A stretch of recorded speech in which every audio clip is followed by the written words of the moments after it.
여러분 13일의 금요일 유래를 아십니까? 13일의 금요일 유래. 13일 금요일은 불길한 날로 여기지잖아요. 그죠? 그 유래가 어디 있느냐면은 예수님이 13일의 금요일에 돌아가셨기 때문에 그렇습니다. 하나님의 아들이시지. 그분이 돌아가신 날이니까 얼마나 불길한 날이겠어요. 그래서 13일 금요일이 불길한 날의 상징으로 여겨집니다. 6월절이 유대력으로 따지면은 니산월 14일이거든요. 14일이 안식일이고 토요일입니다. 그래서 유대인들은 이틀 전에 12일부터 준비를 하는데 그때 집안에 있는 모든 누룩을 제거해요. 그 다음 날 안식일 전날 그들은 어린 양을 잡습니다. 언제 잡느냐 하면 오후 3시에서 5시 사이에 어린 양을 잡아요. 그리고 그날 저녁이 되면 안식일이에요. 바로 6월절이 시작하는 안식일이에요. 우리나라는 하루 개념이 동이 트면서부터 하루잖아요. 그런데 이 당시 유대인들은 하루 개념이 저녁부터 해가 지고부터 하루에 시작하는 거예요. 왜냐하면 성경에 있잖아요. 저녁이 되며 아침이 되니 이는 첫째 날이니라. 저녁이 되는 것부터 하루가 시작되니까 그대로 그 당시 유대인들은 지켰거든요. 그래서 저녁이 그러니까 해가 떨어지면 그때부터 하루가 시작되는 겁니다. 그래서 예수님이 18시경에 그러니까 6시 조금 지나서 그때 만찬을 했거든요. 우리로 치면 목요일인데 유대 달력으로 치면 저녁이 되었으니까 이미 그때는 금요일이에요.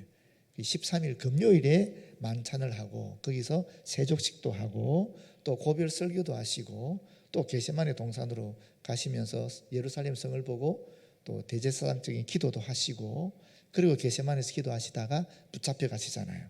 그 다음에 순환을 당하시다가 십자가에 못 박힌 게 아침 9시경이고 돌아가시는 것이 저녁 오후 3시경이거든요. 그리고 나서 아마 무덤에 장사되는 것이 한 4, 5시경이 되지 않았을까 싶어요. 오후. 그렇게 되면 사실은 18시부터 금요일이죠. 13일 금요일 18시부터 그 다음 오후 4, 5시까지가 하루 종일 그게 성금요일이 되는 겁니다. 금요일 하루 종일 예수님이 순환을 당하셨다가 십자가에 못 박혀 돌아가시고 장사되었다라고 볼 수 있습니다. 그래서 성금요일이 13일에 성금요일이 아주 불길한 날짜로 서구 사회에서는 여겨지고 있는 겁니다. 그런데 우리가 볼 때는 이 13일의 금요일이야말로 축복의 날입니다. 은총의 날입니다. 왜 그렇습니까? 예수님이 그날 순환 당하시고 십자가 못 박혀 돌아가셨기 때문에 우리의 모든 죄가 대속되지 않았습니까? 우리의 영원한 생명이 예수님의 그 십자가 사건 때문에 주어진 것이거든요. 그러니까 세상 사람들은 그 날이 가장 불길한 날이고 불행한 날일지 모르지만 우리 믿는 사람들에게는 그 날이야말로 은총의 날이고 축복의 날이 되는 겁니다. 이렇게 세상 사람들과 우리가 믿는 사람들이 보는 시각은 너무나 다를 수 있습니다. 그런데 여러분, 예수님이 돌아가시자마자 사흘 만에 부활했다 그러잖아요. 실제로 한번 계산해 보세요. 몇 시간 만에 부활하셨는지. 예수님이 오후 3시에 돌아가셨다 그랬어요. 그러면 그날은 9시간 남았으니까 일단 9시간 버텨봐요. 그 다음에 안식일 날 토요일 날 하루 종일 무덤에 계셨으니까 24시간이죠. 그러면 몇 시간입니까? 31시간이 되는 거죠. 그리고 예수님이 새벽 아마도 4, 5시경에 부활하셨어요. 아마도 뭐 4시간을 잡으면 37시간이 되는 거고 5시에 부활했다 하더라도 38시간이 되는 거예요. 그럼 만 이틀이 안 되는 거예요. 48시간이 안 되니까. 그럼에도 불구하고 우리는 사흘 만에라고 얘기하는 이유는 제3일째라는 뜻이에요. 실제로 예수님은 37시간 내지 38시간 정도 무덤에 계셨다라고 보시면 되는 겁니다. 그런데 그럼 부활하시고 난 다음에 어떤 일이 일어났는가? 이게 4대 복음서에 다 적혀 있잖아요. 복음서에. 그걸 쭉 한번 누군가가 정리를 했어요. 웨스트콧이라는 분인데 제가 이 정리한 부분을 좀 한번 읽어볼 테니까 한번 들어보십시오. 매우 이른 주일 아침에 지진, 천사의 강림, 무덤이 열림, 그 뒤를 이어 예수님이 부활하셨습니다. 그리고 새벽 5시경에 막달라 마리아, 야고보의 어머니 마리아, 살로메 등 몇 명이 새벽 미명에 무덤을 향해 출발을 했는데 막달라 마리아가 제일 먼저 무덤에 도착을 했어요. 그때 돌이 굴러간 것을 보고 막달라 마리아가 돌이켜서 베드로와 요한에게 갑니다. 그 다음에 5시 반경에 그 뒤를 쫓아왔던 살로메가 포함된 첫 번째 일행이 이미 해가 떴을 때에 무덤에 도착하는데 그때 천사가 나타나는 거예요. 그러면서 제자들에게 메시지가 주어집니다. 그 다음에 6시경에 아직 이른 아침에 요한나를 포함한 두 번째 일행이 조금 후에 무덤에 도착합니다. 그리고 그때 두 청년이 나타나서 천사들이죠. 위로와 권고의 말을 합니다. 그 다음에 6시 30분경에 베드로와 요한이 와서 빈 무덤을 확인하고 자기 집으로 돌아갑니다. 그 뒤를 이어서 막달라 마리아가 도착하고 그리고 두 천사가 그에게 나타나고 거의 같은 시간대에 다른 여인들이 제자들에게 빈 무덤 두 청년의 말을 천사의 말을 전합니다. 그 다음에 7시경에 주께서 막달라 마리아에게 나타나십니다. 그리고 또 예수님이 막달라 마리아에게 나타나신 것이 아니라 바로 오래지 않아서 무덤으로 다시 돌아오는 여인들에게 나타나시면서 형제들에게 제자들에게 갈릴리로 가라라고 명하셨습니다. 그걸 듣는 거죠. 이게 부활절 아침에 있었던 일입니다. 그걸 쭉 정리하면 이렇게 된다라는 거예요. 그리고 나서 오후 4시에서 6시 사이에 엠마오를 향해서 가던 두 제자, 한 사람 이름은 글로바라고 나와 있어요. 다른 한 사람 이름 나오지 않습니다만은 하여튼 그 두 제자에게 예수님이 나타나셨습니다. 또 정확한 시간은 모르지만 오후 4시 이후 어느 시점에 베드로에게 예수님이 또 나타나셨습니다. 그 다음에 오후 4시 이후 맞죠? 그 다음에 오후 8시에 도마를 제외한 10제자에게 예수님이 나타나셨습니다. 그리고 나서 8일 후에 도마를 포함한 11제자에게 예수님이 나타나셨습니다. 그 다음에 정확한 시점은 알지 못하지만 디베랴 호수, 갈릴리 호수에서 7제자가 고기를 잡고 있을 때 예수님이 또 나타나셨습니다. 그 이름이 기록되어 있기를 베드로와 도마와 나다나엘과 야고보와 요한 그리고 이름이 기록되어 있지 않은 두 제자가 있습니다. 그래서 전부 7제자이죠. 그들에게 나타나셨습니다. 그 뒤에는 어떻게 됐을까? 고린도전서 기록에 의하면은 500여 명에게 부활하신 주님이 나타나셨고 그 다음에는 예수님의 친형제인 야고보에게 예수님이 나타나셨다 하는 기록이 있습니다. 그리고 나서 감람산에서 승천하셨다라고 얘기하고 있습니다. 이것이 부활한 이후에 예수님께서 나타나셨던 기록들입니다. 그런데 오늘 저희는 이 중에서 도마에 대한 이야기를 좀 하려고 하는 겁니다. 도마는 3단계를 거쳐요. 첫 번째가 의심의 단계, 두 번째가 예수님을 만나는 만남의 단계를 거치고 세 번째가 각성의 단계를 거칩니다. 이것이 도마의 부흥이라는 제목으로 나누고자 하는 요지인데 먼저 도마가 의심을 합니다. 주님의 부활을 인정하지 않는 거죠. 받아들이지 않는 겁니다. 왜 그랬을까? 간단합니다. 도마가 그 공동체, 제자 공동체에서 떨어져 있었기 때문에 그렇습니다. 함께하지 않았기 때문에 그렇다라는 겁니다. 24절에 보게 되면 12제자 중에 하나로서 디두모라 불리는 도마는 예수께서 오셨을 때에 함께 있지 아니한지라. 함께 있지 않았다라는 거예요. 지난주에 제가 말씀드렸죠. 구원이 뭔가? 구원은 하나님 우리와 함께 하시는 것이 구원이다. 함께 할 때 구원의 역사가 있는 거예요. 주님과 함께 할 때 구원의 역사가 있는 겁니다. 마찬가지입니다. 교회 공동체 함께 할 때 이런 부활의 경험을 하게 된다라는 겁니다. 그리고 도마가 믿지 않은 또 하나의 이유가 있었는데 그게 뭐냐면 예수님을 직접 목격했다는 10제자들이 증언을 받아들이지 않은 거예요. 여러분 이 12제자 공동체, 제자 공동체, 예수님의 제자 공동체는 얼마나 긴밀한 사이였습니까? 우리가 지금 알고 있는 스승과 제자 간의 관계가 아니잖아요. 이분들은 같이 먹고 자고 같이 고통을 당하고 같이 배고프고 같이 병도 고치고 복음도 전하는 정말 긴밀하고 친밀한 사이였거든요. 엄청난 형제들보다 가족보다 훨씬 더 친밀한 관계였어요. 그런데 10명이 우리가 예수님 부활하신 거 직접 봤어 그러면은 한두 명도 아니고 10명이 그랬는데 받아들여야 될 거 아니에요 인간적으로. 그런데 안 받아들이는 거예요. 고집불통인 거죠. 아무리 남들이 얘기해도 안 받아들이니까 얼마나 고집불통입니까? 이분이 도마예요.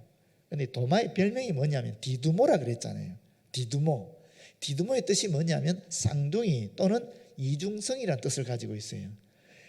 이 제자들 사이에 도마라 부르지 않고 별명으로 디두모야 이렇게 불렀다라는 거거든요. 시몬이라 부르지 않고 예수님이 주신 그 이름 베드로를 불렀던 것처럼 그렇게 불렀다라는 거예요. 왜 그러냐면은 이 이름에서 유래되는 것은 이분이 도마가 육체적인 그런 열정은 가득 차신 분이에요. 근데 영적인 믿음이 안 따라가는 분이에요. 그래서 이중적이잖아요. 그래서 디두모라는 별명을 줬다라는 거예요. 굉장히 일리가 있는 해석입니다. 성경에 나오지 않지만 그 디두모라고 굳이 별명을 붙여놓은 이유는 이런 이유 때문에 그렇지 않느냐라고 얼마든지 추측할 수 있는 것입니다. 자, 이것이 의심의 단계를 가진 도마인데, 두 번째 보시게 되면 예수님을 직접 만나는 모습이 나타납니다. 그게 바로 26절이죠. 8해를 지나서, 이건 7일간 계속되었던 유월절 축제가 이제 완전히 끝났다라는 거예요. 제자들이 다시 집안에 있을 때에 도마도 함께 있고 문들이 닫혔는데 예수께서 오사 가운데 서서 이르시되 너희에게 평강이 있을지어다 하시고, 평강이 있을지어다 이 말은 사실 우리말로 하면 안녕 이런 뜻이거든요. 인사를 했다라는 거죠. 그러면서 도마에게 말합니다.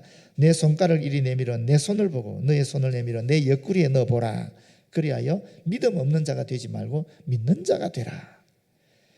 십자가에 죽으셨던 바로 그 예수님께서 다시 살아나셨다라는 것을 직접 눈으로 보고 자신의 손으로 만져보아야 나는 믿겠다는 그 도마에게 예수님이 나타나시자마자 바로 그 의심을 해소시키기 위해서 이와 같은 말씀을 하셨다라는 것입니다. 그런데 여러분, 여기 보십시오. 이 24절의 의심의 단계에 있는 도마와 26절의 이 만남의 단계를 가지는 도마에게 유일한 차이는 뭡니까? 함께 있지 아니한 것과 함께 있는 이 차이라는 거예요. 함께 할 때 정말 부활의 감격의 역사가 일어나는 겁니다. 여러분, 우리 직교회를 우습게 여기지 마시기를 부탁드립니다. 직교회는 교회 안에 작은 교회입니다. 공동체라는 거예요. 이 공동체 안에 함께 할 때 놀라운 일이 일어날 겁니다. 지금 성령의 바람이 확실히 우리에게 부는 것을 저는 느끼고 있거든요. 어제 우리가 대청소 했잖아요. 안수 집사회가 주관을 해서 대청소를 했는데, 예년 같은 경우는 보통 한 50분 정도 오셔서 청소를 하세요. 그런데 이번에는 안수 집사회가 식사도 준비해서 김밥 나간 것만 128개라든가 그러더라고요. 그리고 또 그 김밥을 못 받은 분들은 식당에 가서 식사를 했어요. 그래서 추정하기를 약 150분 정도 오셨다라고 추정해요. 장로님들, 권사님들, 또 안수 집사님 당연하고 거기다가 3040 또 젊은 부부 그리고 청년들까지 오셔가지고 다 이렇게 청소를 하셨는데 엄청난 쓰레기들이 나왔어요. 진짜 제가 9년 만에 처음 보는 엄청난 쓰레기들이 나왔습니다. 사실 예수 그리스도의 몸이 무엇입니까? 교회잖아요. 그 교회가 육체적인 몸은 바로 이 성전을 얘기하거나 또는 우리 개개인을 얘기하는 거죠. 그렇지 않습니까? 예수님의 몸된 이 성전을 거룩하고 깨끗하고 정결하게 유지하는 것은 우리에게 주신 귀한 사명인 줄 믿습니다. 여러분, 오늘 들어오시면서 공기가 좀 달라진 거 못 느끼셨어요? 공기가 달라요. 공기가 맛이 다르다니까요. 저만 느끼는 겁니까? 계단 올라오실 때 깨끗한 거 못 느끼셨어요? 그리고 미끄럼 방지 줄이 다 붙어 있는 거 못 느꼈습니까? 깔끔해졌잖아요. 그분들의 헌신과 또 수고 때문에 그렇게 되었습니다. 너무 고맙고 감사하지요. 반면에 또 이런 이제껏 경험하지 못했던 그런 역사들이 우리 가운데 일어나고 있다 하는 증거가 되는 겁니다. 표시가 되는 겁니다. 직교에 우리가 정말 많은 시간을 기도하고 교육자만 기도한 게 아니죠. 장로님들 또 그리고 거기 임원들을 비롯해서 많은 평신도 우리 구역 지도자들이 기도하고 애를 써서 개편이 된 거거든요. 여러분, 반드시 그 직교에서 이와 같은 성령의 역사가 있을 줄 믿습니다. 여러분 꼭 기억하시고 함께 동참했으면 좋겠습니다. 자, 그 다음에 예수님을 만난 다음에 어떻게 됐겠어요? 각성이 일어나는 겁니다. 이 도마의 마음속에서 각성이 일어나는 겁니다. 28절이죠. 도마가 대답하여 이르되 나의 주님이시여 나의 하나님이시니이다. 여러분, 도마는 부활한 예수님을 직접 만나서 보게 되자마자 바로 이 부활하신 주님이 그동안 자기와 함께했던 3년을 같이 동거동락했던 그 예수님인 것을 알아차렸습니다. 손으로 예수님의 못자국을 보고 만지고 뭐 허리에 창자국 손가락 찔러고 보고 자식 할 것도 없이 보자마자 알아차렸다라는 거예요. 그와 동시에 심령에 각성이 일어난 겁니다. 이것이 내면의 변화를 일으키는 부흥이라고 볼 수 있는 겁니다. 도마의 부흥이 일어난 것이죠. 저와 여러분이 필요한 것이 이것 아니겠어요? 우리 안에 있는 새로운 각성, 부활하신 주님을 만나는 체험, 그럴 때에 우리의 삶이 변화되고 우리가 예전보다 더 좋은 신앙으로 진정한 부흥을 이룰 줄 믿습니다. 여러분, 그 결과가 어떻게 됐느냐 하면은 사도 도마의 그 후에 여정이 전성으로 내려옵니다. 인도의 교회를 가보시게 되면 인도 교회 성도들은 자기들이 도마의 전도에 의해서 세워졌다라고 얘기해요. 그러면 서구의 2000년 역사와 인도의 2000년 역사가 같이 가는 거예요. 역사가 같은 거예요. 도마가 52년경에 인도의 서해안으로 들어갑니다. 그리고 그 유대인 지역에 들어갔는데 그 유대인들과 또 그 토속 인도인들에게 전도를 했어요. 그래서 거기 교회가 세워졌어요. 지금도 그 교회는 세워져 있습니다. 물론 그 전에 없었다 다시 세워졌는지 모르겠지만 지금 그 교회가 있어요. 사도 도마 상륙 기념교회라는 곳이 지금도 있습니다. 그 교회 성도들은 자기들이 전성에 의해서 도마가 상륙한 곳이 여기다라고 여기고 그 뒤로 교회가 세워졌다고 얘기합니다. 그리고 그 밑으로 남해안 연안으로 들어가서 7개 교회를 설립을 하는데 그중에 지금 현재 4개가 남아 있습니다. 그리고 그 교회 성도들은 이와 같이 우리는 도마가 세워진 교회의 후손들이다라고 얘기하고 있습니다. 여러분, 동방견문록을 만든 저자 누구죠? 마르코 폴로. 그 마르코 폴로가 1290년경에 2번을 인도를 방문하거든요. 그리고 기록을 남기기를 자기가 도마 무덤에 갔다라는 거예요. 그 무덤에 갔는데 그 가보니까 기독교인들도 그 길을 성지라 그러고 또 이슬람 교인들조차도 그 길을 성지라 그러더라는 거예요. 그걸 기록으로 남겨놨어요. 그렇기 때문에 이게 사실인 거죠. 역사적으로. 그 이후에 도마는 말레이 반도에 가서 전도하고 심지어 중국 가서 전도했다라는 얘기도 있습니다.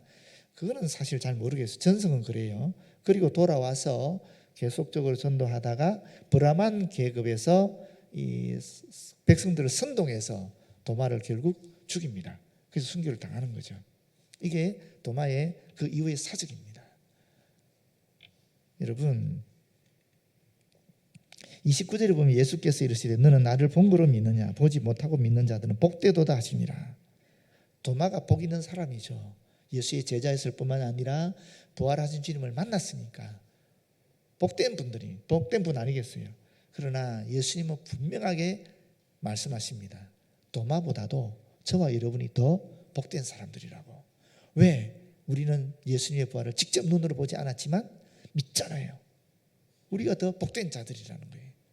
도마에게 일어난 이와 같은 역사가 저와 여러분에게 일어날 것입니다.